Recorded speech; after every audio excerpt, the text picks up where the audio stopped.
प्रत्येक चॅनेलच्या माध्यमातून तरुणाईची मतं काय आहेत हे जाणून घेण्याचा प्रत्येक जण प्रयत्न करत असतो। आता टॉप न्यूज मराठीचा देखील प्रयास हाच राहिलेला आहे की तो प्रयत्न तुमच्यापर्यंत पोहोचवणं, त्यांची मतं तुमच्यापर्यंत पोहोचवणं। पण आज आपण तरुणाईवरच आपली मतं लादायला गेलो तर निश्चितच त्यांच्याकडनं विरोध हा होणारच। आता तरुणाईची मतं काय आहेत हे समजून घ्यायची असतील तर पहिल्यांदा तरुणाईला काय हवंय हे देखील जाणून घ्यायला पाहिजे। अर्थात काळ आहे निवडणुकांचा आणि आताची निवडणूक विधानसभा। या विधानसभा निवडणुकीमध्ये खरं म्हणजे प्रचाराची राळ उठलेली आहे आणि सगळीकडे आश्वासनांचा धूरच आपल्याला ऐकायला मिळतोय, पाहायला मिळतोय। पण यात खरंच मतदार राजाला त्याला जे हवंय ते भविष्यात मिळणार आहे का याची साधक बाधक चर्चा करण्यासाठी आज आपल्या स्टुडिओमध्ये प्रयास या स्पर्धा परीक्षेशी निगडीत असलेल्या संस्थेतले विद्यार्थी या ठिकाणी आलेले आहेत। खऱ्या अर्थाने ते परीक्षार्थी आहेत, कॉम्पिटिटिव्ह एक्झामिनीज, आणि यांच्याशीच मी याच बाबतीत संवाद साधणार आहे। तरुणाईच्या नजरेतून राजकारण। सो आपण सुरुवात करूयात याच सगळ्या विद्यार्थ्यांपासून की नेमकं राजकारण म्हणजे काय आणि आता या घडीला हे तरुणाईशी किती जोडलं गेलेलं आहे, किती पोषक आहे। तुषार, मी तुझ्याकडे येतो पहिल्यांदा। टॉप न्यूज मराठीमध्ये तुझं स्वागत। आताच मी म्हटलं की तरुणाईच्या नजरेतून राजकारण, पण खरंच तरुणाईच्या नजरेत राजकारण आहे का रे, का ते राजकारण तरुणाईच्या नजरेच्याही पलीकडे गेलंय, काय सांगतो? सर, मला तर वाटतंय हे जे राजकारण आहे ते तरुणाईच्या नजरेच्या पलीकडे गेलेलं आहे।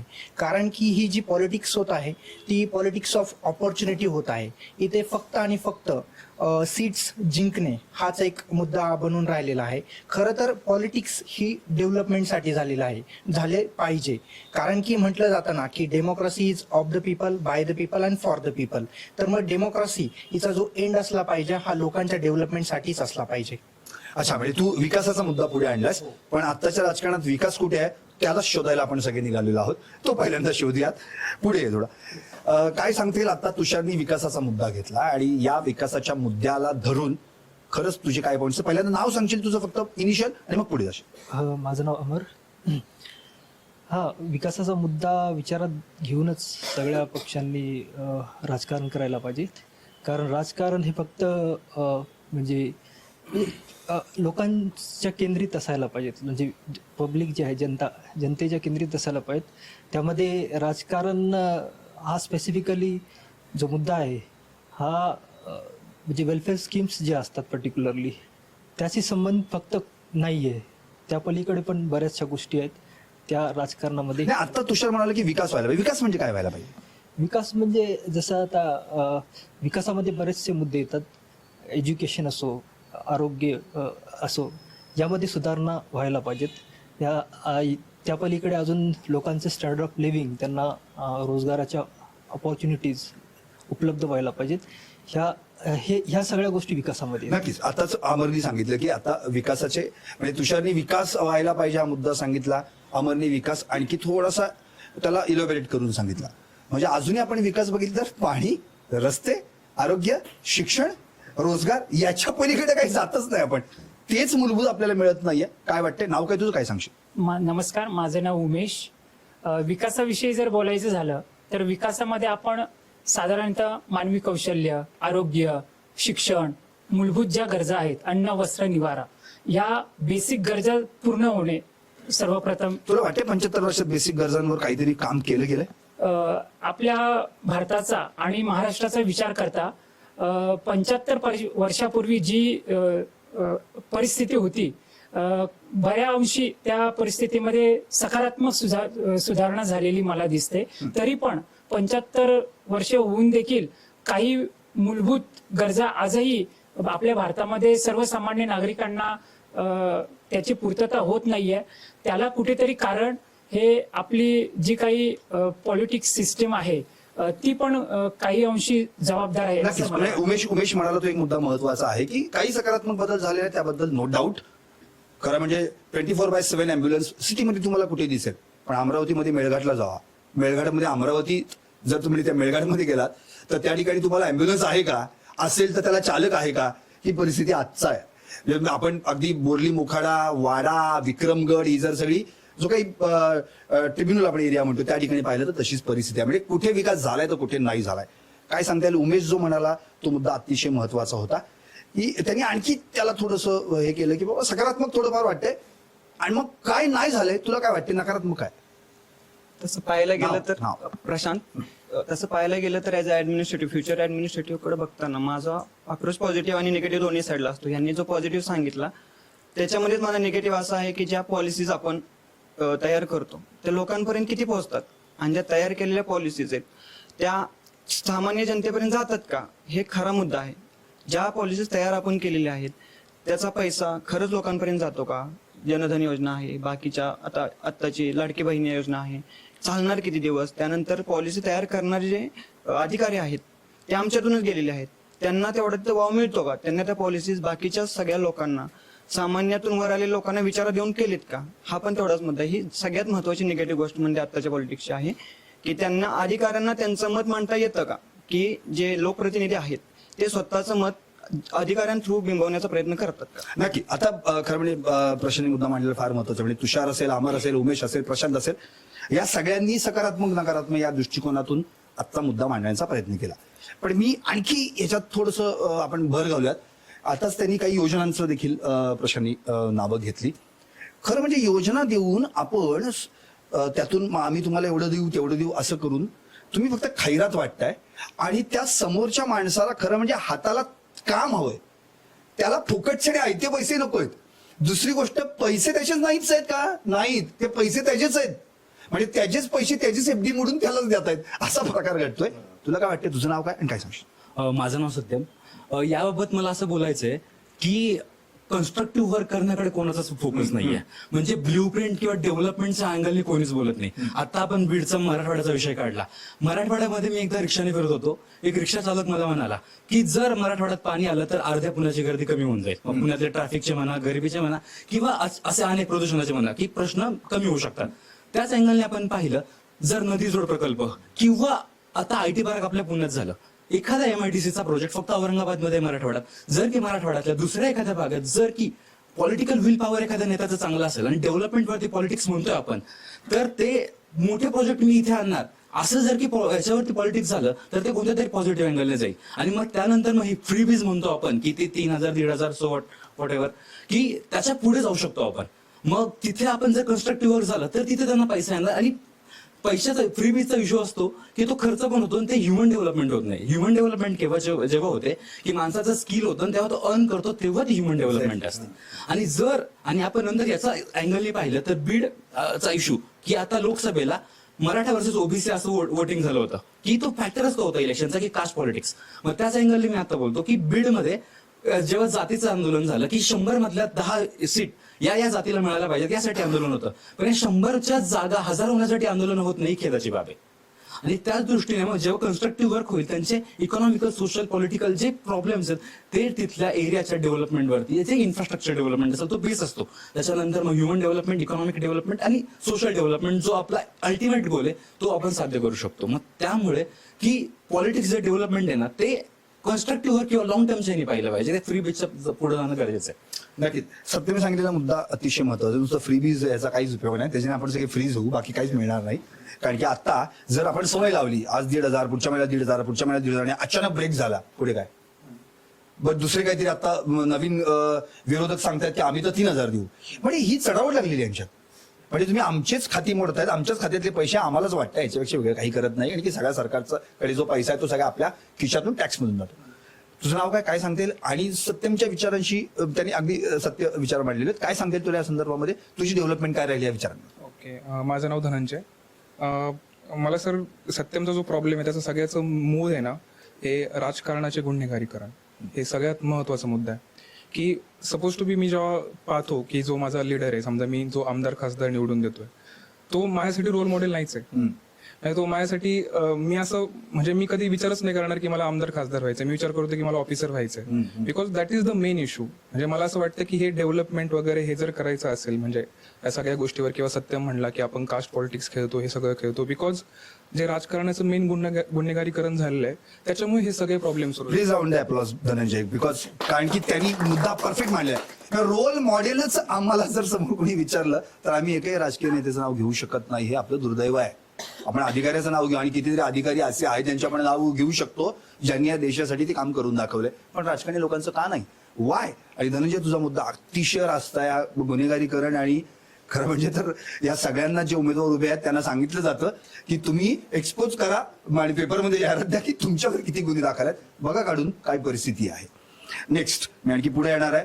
धनंजय, गुड, छान मुद्दा मांडला. आणखी मला असं म्हणायचंय की केवळ एवढेच मुद्दे जे आता या ठिकाणी जर आपण पाहिलं तर म्हणजे ही रांग या रो मधून आपण जेव्हा गेलो तेव्हा तुषारने पहिला मुद्दा छेडला, मग अमर आला, उमेश आला, प्रशांत आला, इकडे सत्यम आला, धनंजय आला. पण मूळ जर आपण बेसिक पाहिलं तर फक्त आणि फक्त पुरुषांनीच मुद्दे मांडावेत आणि पुरुषांनीच आमची भूमिका मांडावी असं काही नाहीये.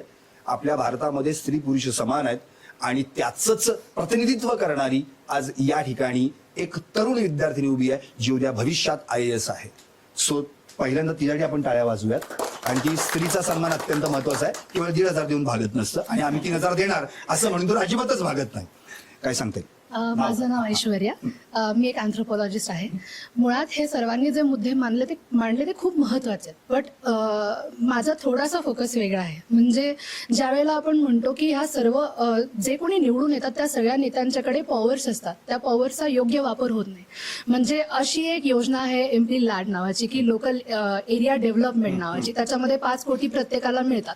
बट ते 5 कोटी त्यांनी कसे वापरले हा महत्वाचा मुद्दा ज्याच्याकडे लोक लक्ष नाही देत. आणि त्यांच्या पण लाड गेले जास्त म्हणून. एक्झॅक्टली. त्याच्या पुढे जाऊन बोलायचं झालं तर ज्यावेळेला आपण पिरियॉडिक लेबर सर्वे ज्यावेळेला आपण बघतो त्याच्यामध्ये जर 5.1% ही ओपन अनएम्प्लॉयमेंट रेट हा जर देशाचा आहे तर महाराष्ट्राचा असतो 3.6 आहे.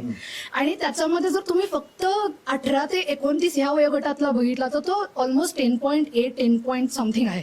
तर एवढा जास्त अनएम्प्लॉयमेंट रेट असताना सुद्धा आज महाराष्ट्राचं जे गव्हर्नमेंट आहे ते व्यवस्थित एकतर त्यांची सांगड बसत नाहीये आणि त्याच्यामध्ये आपल्या लोकांसाठी जे डेव्हलपमेंटचं काम करू शकतात. आणि मुळात डेव्हलपमेंटचा मगाशी जो तुम्ही प्रश्न बोललात त्याच्याबद्दल सांगायचं झालं तर डेव्हलपमेंट होते अशी एक आयडिया क्रिएट झाली, म्हणजे ती आपोआप होईल, ती करावी लागते ह्याच्याकडे लोकांचं लक्षच नाहीये. म्हणजे एकतर डेव्हलपमेंट, त्याच्यानंतर एम्प्लॉयमेंट आणि त्याच्याबरोबर एज्युकेशन, ह्या तिन्हीची जी सांगड आहे ती जर व्यवस्थित जर बांधताच नाही आली तर अख्खाचा अख्खा जो युथ आहे तो भरकटलेलाच राहणार. म्हणजे का लोक स्पर्धा परीक्षांच्याकडे वळतात? कारण इनसिक्युरिटी आहे जॉब इन्व्हायरमेंटमध्ये. त्यामुळं भले 1000तून 1 व्यक्ती निवडून येणार असेल, म्हणजे 1000 लोक निवडून येतात, 10 लाख जेव्हा परीक्षेला बसतात तर 1000तून 1 किंवा एवढा कमी रेट असताना पण का लॉटरी सिस्टीमकडे लोक वळतात की या लॉटरीच्या विचाराकडे की हा आम्हाला लागेल, किंवा अख्खाचा अख्खा जो युथ आहे तो डायव्हर्ट होतोय. त्याला परत जर आणायचं असेल तर पॉलिसीजवरती काम केलं गेलं पाहिजे. बट पॉलिसीजवरती फोकसच नाहीये. त्याच्याऐवजी आम्ही काय करतोय की आम्ही तुम्हाला आता जर तुम्ही बघितलं असेल तर स्पॉटीफाय असू दे, युट्यूब असू दे, मॅक्झिमम जे कुठले सोशल मीडियाज आहेत त्याच्यावरती सगळ्यांचा फोकस एवढाच आहे, सगळ्या ऍड्स ह्याच आहेत की जर तुम्हाला फ्रीमध्ये मिळते ते जाईल जर तुम्ही आम्हाला निवडून नाही आणलं, आणि आम्ही येऊ कारण आम्ही जास्तीच्या गोष्टी तुम्हाला देऊ. मग हे जे फ्रीबी कल्चर आहे, ज्याला आपले पंतप्रधान मोदी एका पॉइंटला बोलले होते की दिस इज अ रेवडी culture and I don't promote it. कारण त्यांचं म्हणणं असं होतं की मी 25 वर्ष पुढचा विचार करतो. मग महाराष्ट्रात जे चाललंय ते आता खूप मला म्हणजे इट्स व्हेरी अनसर्टन आणि त्याच्यामुळे दुःख व्हावं असं आहे. कारण एक युथ म्हणून त्याच्याकडे बघत असताना एक तर स्पर्धा परीक्षा हा सेकंड ऑप्शन राहिला पाहिजे युथकडे. त्यांच्याकडे फर्स्ट मुद्दा असला पाहिजे की हा आय हॅव जॉब सिक्युरिटी आणि आता मला वाटते की मी केपेबल आहे आणि मी ह्या गोष्टी ट्राय करतो. बट असं होतंय आता पुण्यामधली परिस्थिती जर बघाल तर 30शी पर्यंत लोक फक्त बाहेर कुठे जॉब नाहीत आणि आपण अभ्यासातून बाहेर आलोय त्यामुळे आता परत जायला वाट नाही म्हणून त्या चक्रात अडकलेत. आणि त्या चक्रात अडकून ते इथेच रुतून बसतात आणि मग साधारण 30-35 मध्ये जाऊन मग डेटा सायन्सचा कोर्स केला, काहीतरी केलं, मग 20 ते 30 हजाराची कुठली तरी सुरुवातीला नोकरी पकडली आणि मग आपल्याकडे बघताना ना एखाद्या अनएम्प्लॉईड व्यक्तीकडं समाज एकदम बहिष्कृत नजरेने बघतो. म्हणजे त्याला भले लग्न करायचं असू दे, भले त्याला आयुष्यात काहीही करायचं असेल किंवा समाजात त्यांनी कुठलं मतही मांडलं, तुला काय कळते की तुझा विचार एवढा महत्वाचाच नाही असं कन्सिडर केलं जातं. मग अशा वेळेला राजकारण हे पूर्ण विकासाच्या दृष्टीने यांनी एक म्हणतात ना की विकास पण कसा येणार तर you have to think in the form of policies. आता पॉलिसीजचा पण विचार कसा कराल तर इंडस्ट्रीज आल्या पाहिजेत. I know climate change and everything, but industries तशा पद्धतीने पण आणता आणू शकतात आणि त्याच्यातून ही एम्प्लॉयमेंट जनरेशन गव्हर्नमेंटचा, महाराष्ट्राच्या गव्हर्नमेंटचा स्पेसिफिकली हा फोकस असला पाहिजे की आम्ही एम्प्लॉयमेंट देतो. त्यांनी मुद्देच हे मांडले पाहिजेत, फक्त पॉवर्टी कमी करू, हे करू, ते करू नाही. You give us basic plan, जसं की अमूल एक आपण म्हणतो सहकारी तत्वावरती एवढं मोठं झालं, तर अशा प्रकारे ब्रँड क्रिएशन झालं पाहिजे. म्हणजे जे आपल्याकडे पिकतंय ते विकतोय. आणि आता जसं जसं आपण पुढे जातो, जसं आपण इकॉनॉमिक अँगलनं बघतोय, तर खूप सगळा जो युथ आहे किंवा एक वर्किंग पॉप्युलेशन आहे तो परत ऍग्रिकल्चरकडे जातो, विच इज नॉट ओके. म्हणजे ऍग्रिकल्चरमध्ये असलंच पाहिजे, त्याची प्रगती झालीच पाहिजे, बट सर्व्हिस आणि मॅन्युफॅक्चर सेक्टरमध्ये तेवढ्या प्रगतीला आपला हातभार लावला पाहिजे.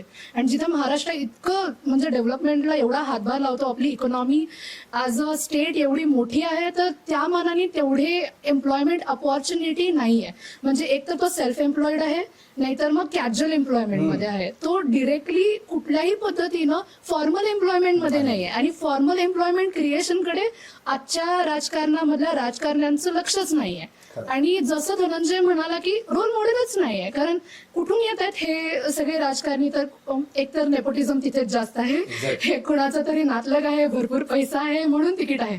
म्हणजे नायक वगैरे फक्त बघायचे मूवीज झाले, असं कुणीही नायक आपल्याला आजच्या जगात मिळत नाही. आणि विच इज रिअली सॅड. आणि ती गोष्ट मला खूप बॉदर करते. दिस इज अ गुड लाईन. आजच्या जगात नायक बघायलाच मिळत नाही, तो फक्त पडद्यावर असतो.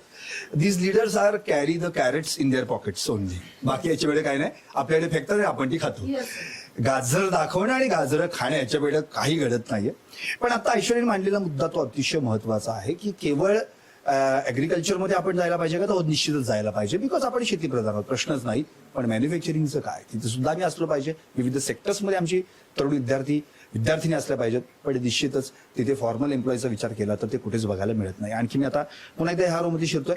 पण ऐश्वर्याने जो मुद्दा मांडला तो मुद्दा म्हणजे अगदी एकदम रास्त, आणि तिने ती लाईनच मस्त पकडली की मुळात धनंजयचा मुद्दा तुम्ही आणखी पुढं थोडासा एक्सटेंड केला, जसं आपण रबड आणतो. आणि तिने स्पष्टपणे म्हटलं की नायक नाहीये. तो म्हणाला एकतर रोल मॉडेल नाहीये, ती म्हणाली नायक नाहीये. तुझं नाव काय? तुला खरंच असं वाटतंय का मग नायक नाही म्हणजे सगळेच खलनायक आहेत? नाही सर, नायक नाहीये, निश्चित नाहीये. नाव? माझं नाव श्रीराम. नायक नक्कीच नाहीये, पण जनतेला अपेक्षा नक्कीच कोणाकडनं तरी आहे.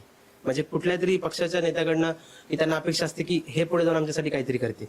म्हणजे आता सध्या घडीला जर सत्तेमध्ये असले नितीन गडकरींकडे बघून असं वाटतं की कदाचित हे आणखीन पुढे. अरे सगळेजण फक्त एकच नेत्याचं नाव घेतात, मी त्यांनीच फक्त विकास केलेला आहे. आणि खरंच आहे. आणि बाकीचे नेते पण म्हणतात नितीन गडकरींनी विकास केलेला आहे. अरे मग बाकीच्यांनी काय केलंय, काय सांगते? कदाचित त्यांचं जे विजन आहे ते सगळ्यांना भावतं. म्हणजे नितीन गडकरींनी जे विजन मांडलंय त्यांनी ते सगळ्यांना भावतं. आणि ते सोप्या शब्दामध्ये अगदी म्हणजे शाळेतल्या मुलाला असो किंवा एखादा 80-90 वयस्कर व्यक्ती असतो, त्यांना सुद्धा ते कळून जातं की यांना काय करायचंय. म्हणजे हायड्रोजनच्या वर चालणारी कुठली तरी कार्य आणणार आहेत, हे आपलं स्वप्नवतच होतं भारतासाठी. तरी मग अशा गोष्टी ते आणू पाहतायत. असे नेते आहेत, परंतु आता सगळेच नाहीयेत. हे एक त्यांचं ते बरोबर आहे. नायक म्हणजे श्रीरामने मुद्दा सांगितला बरोबर की सगळेच काही खलनायक नाहीयेत. ती म्हणाली नायक नाहीये, ऐश्वर्या म्हणाली, श्रीराम म्हणाला, पण सगळेच काही खलनायक पण नाहीयेत. तुझं नाव काय? आणि काय सांगता येईल की आता नायक आणि खलनायक ह्याच्यात चूज करत राहणं याच्यात आपल्या पिढ्यानपिढ्या गेल्या. आता आपल्याला असा माणूस हवाय जो आपल्यासाठी काहीतरी करेल. तो आपल्यासाठी बिकम अ मॉडेल असेल, रोल मॉडेल असेल, की ज्यांनी माझ्यासाठी काय केलंय, माझ्या संपूर्ण कुटुंबासाठी केलंय, माझ्या समाजासाठी केलंय, माझ्या देशासाठी केलंय. अशी माणसं आपल्याला हवी. तशी माणसं निवडून आणायची असतील तर काय करावं लागेल? तुझं नाव काय पहिल्यांदा काय सांगशील? नमस्कार सर, माझं नाव दर्शन. आताच यांनी जसा मुद्दा मांडला ऐश्वर्या मॅमनी, धनंजय सरांनी, की रोल मॉडेल नाहीये. बट आपण विचारच करत नाही की तरुणाई राजकारणात का येत नाही. जर माझी इच्छा असेल तर मी राजकारणात यावा, मी स्वतः एक रोल मॉडेल बनण्याचं माझं स्वप्न असेल तर ते कसं पूर्ण होणार? स्पर्धा परीक्षेचा अभ्यास करतोयस ना, म्हणजे देणारच ना? म्हणजे नाही स्पर्धा परीक्षेचा अभ्यास करतोय, पण एक राजकारणामध्ये तरुणाई कधी येणार? एक इलेक्शन्स मध्ये एक रिफॉर्म्स यायला पाहिजे की स्टेट फंडिंग व्हायला पाहिजे, की राज्य सरकारांनी किंवा केंद्र सरकारांनी जे उमेदवार आहेत त्यांच्या इलेक्शन खर्चासाठी पैसा दिला पाहिजे. कारण आज आपण बघतो की जर एखादा उमेदवार बघावं तर त्याची कोट्यवधीची संपत्ती असते. आणि जे हे पॉलिटिकल पार्टीज जे आहेत ते त्या अशाच नेत्यांना तिकीट देतात की ज्यांच्या इलेक्शन मध्ये पैसा खर्च करू शकतात. मनी मसल पॉवर आणि नेपोटिझम, जसं ऐश्वर्या मागाशी म्हणाली होती, नेपोटिझम. आणि त्याचमुळे गुंडाराज पण आणि क्रिमिनलायझेशन पॉलिटिक्स पण होते, जसं जो धनंजय सरांनी मुद्दा मांडला.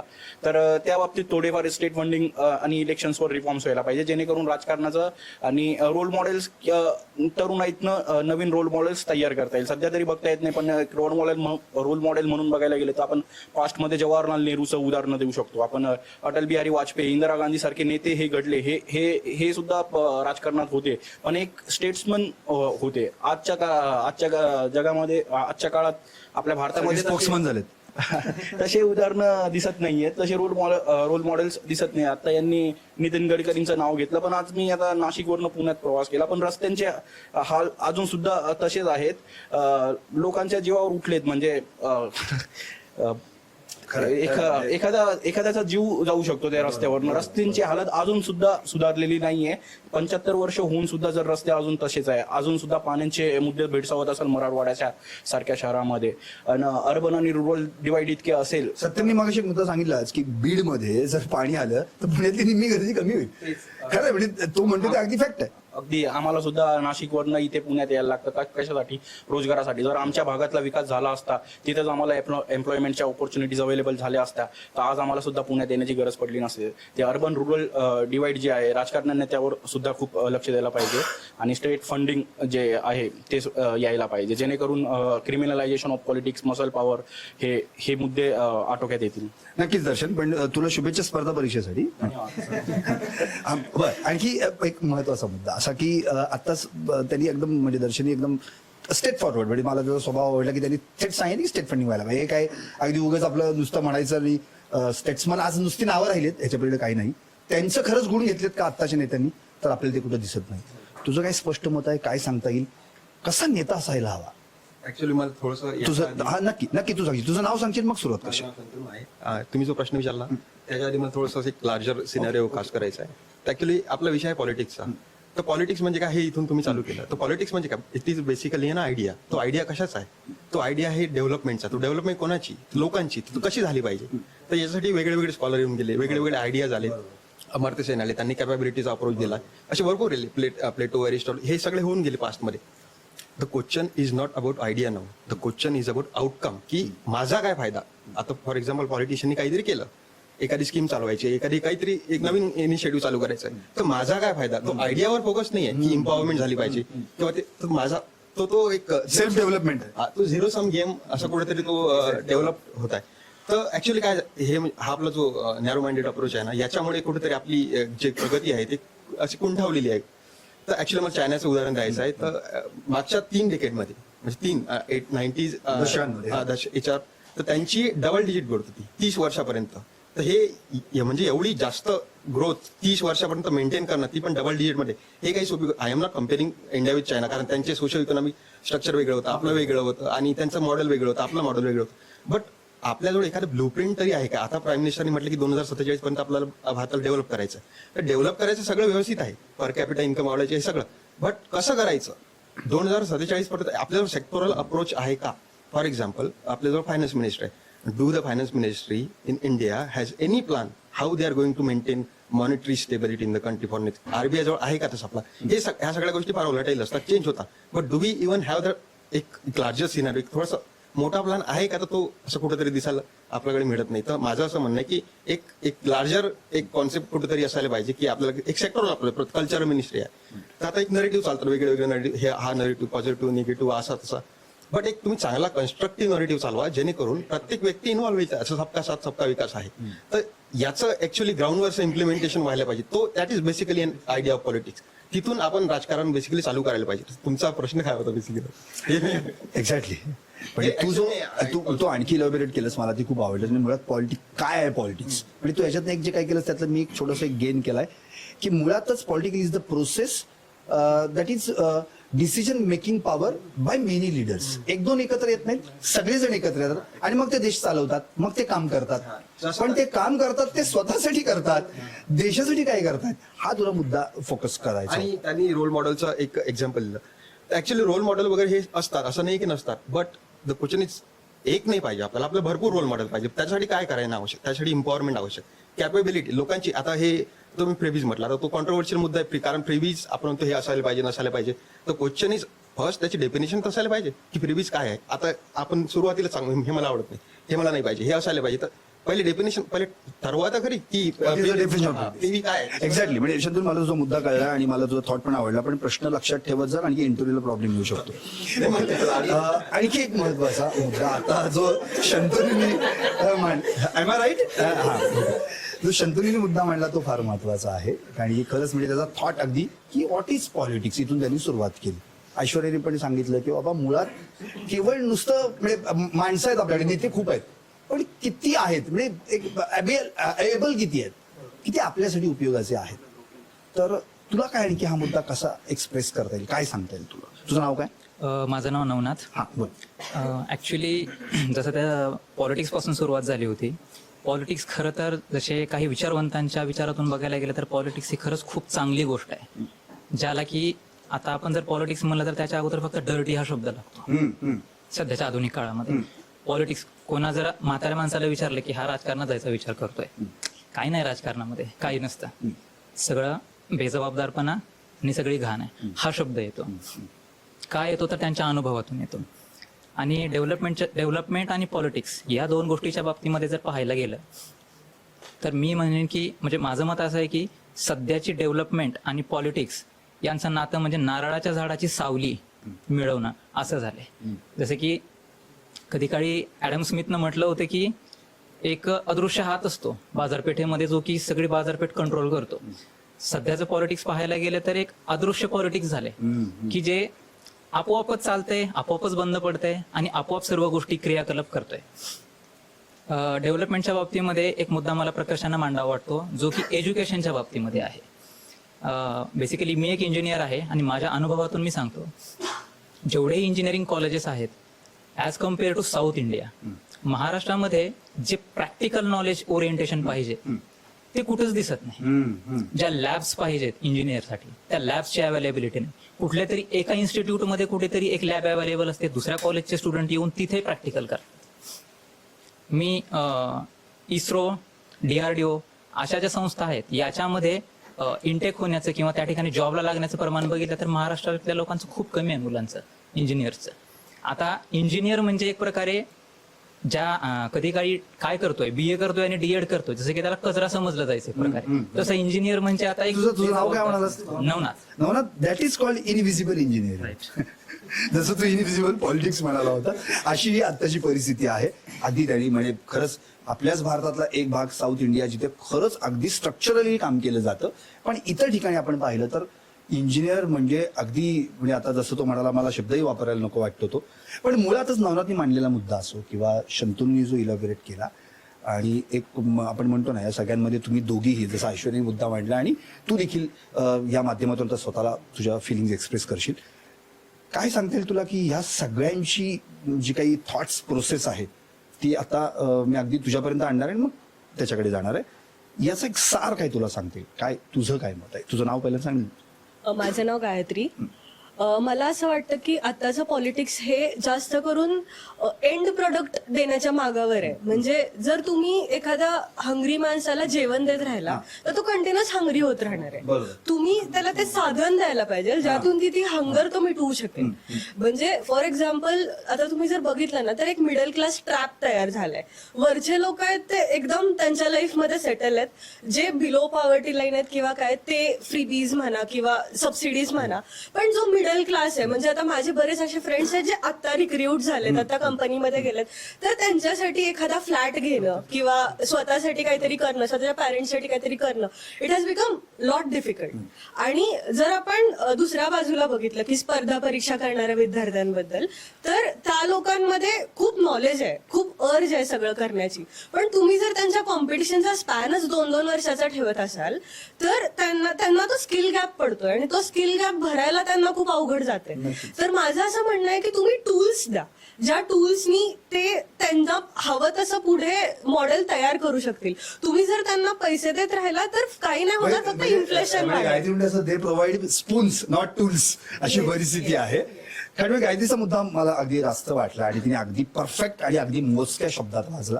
आणि आता मला इतकंच म्हणायचं की ज्या या सगळ्यांनी प्रोसेस मांडली, गायत्रीने जो आता मुद्दा पुढे आणखी एक्सटेंड केला की टूल्स द्या आम्हाला, नुसते तुम्ही पैशाची हाव दाखवून अरे पुढे मिळणार आहेत आणि नंतर अचानक जर तुम्ही बंद केले तर मग आम्ही काय, आमच्या हाताला काम हवं आणि त्या कामातून आम्हाला पैसे हवेत जे आम्ही कमावलेले असतील. याच मुद्द्यावर जर मी पुढे आलो तर काय करणार आहे, मी याच्यानंतर एक ब्रेक घेणार आहे, पण ब्रेक घेण्यापूर्वी मी तुझ्या प्रश्नाकडे येणार शेवट करणार. नाव काय? अभिलाष मी आहे. ऍक्च्युली ह्या सगळ्यांनी जो मुद्दा मांडला, तुम्ही पॉलिटिक्स पासून चालू केला आणि ह्यांचा जो मुद्दा आहे टूल्स पाहिजे, बट या सगळ्यांसाठी आपण जो डिस्कशन करत आहोत हे सगळं होतंय का पॉलिटिशियन्सनी आपल्याला काय द्यायला पाहिजे, आपण त्यांच्याकडनं मागणी करतोय, हे न्यूज चॅनलवरती खूप योग्य वाटतं. बट ज्यावेळेस आपल्याकडे मत मागायला येतात आपण काहीच विचारत नाही त्यांना. अर्ध्या लोकांना आपल्याला मॅनिफेस्टो काय माहित नसतं, आपल्याला माहित नाही त्यांच्या योजना काय, जसं आपण म्हटलं ब्लू प्रिंट सुद्धा नाही आपल्याकडे, असेल तर आपल्याला माहित नाहीये. सो या सगळ्या गोष्टींमध्ये एक जो पार्ट आहे जो सगळ्यात इम्पॉर्टंट असतो तो असतो फायनान्स. ज्यावेळेस आपण बघितलं डेव्हलपमेंटसाठी बघायला गेलो तर फायनान्स नसतो, बट वेलफेअर स्कीमसाठी ज्यावेळेस फ्रीबीज वाला वेलफेअर स्कीम आहे त्यावेळेस भरभरून पैसा येतो. तुझी काय अभिलाषा? अभिलाष, हो माझी जी अभिलाषा आहे तो हा आहे का आपण सरकार जे चालते पॉलिटिक्स जो आहे हा 2 गोष्टींवर चालतो, दॅट इज अकाउंटेबिलिटी आणि रिस्पॉन्सिबिलिटी. सो आपण जर त्यांना प्रश्न विचारले पण व्यवस्थित विचारले तर उपयोग आहे. ह्यासाठी आम जनतेचा तर मुद्दा आहेच, ऍज अ स्टुडंट आम्ही रिस्पॉन्सिबल आहोत, ऍज अ मीडिया तुम्ही रिस्पॉन्सिबल आहात, पण आपण त्यांना तो प्रश्नच विचारला नाही तर मग ते हे आपल्याला उल्लू बनवतात आणि त्याच्यात ते खूप चालक आहेत. ते आपल्याला वारंवार हे जे फ्रीबीज देत आहेत, घाबरवत आहेत, आपण त्यांच्या ट्रॅपमध्ये फसतोय. मग ते आपल्याला कधीच टूल्स नाही देणार, ते नेहमीच कॅरेट्स देणार आहेत. सो आपल्याला हे टूल्स जर पाहिजे असतील तर आपल्याला एकत्र येऊन आवाज उठवायला लागेल, प्रश्न विचारायला लागतील. ज्यावेळेस असं होतंय आपण ज्यावेळेस वोट करतोय सरकार कोणाची हे माहितच नाही आपल्याला, आल्यानंतर पण सरकार आपण ज्याला वोट दिलाय त्याची सरकार राहणार आहे का ह्याची गॅरंटी नाही राहिली आहे.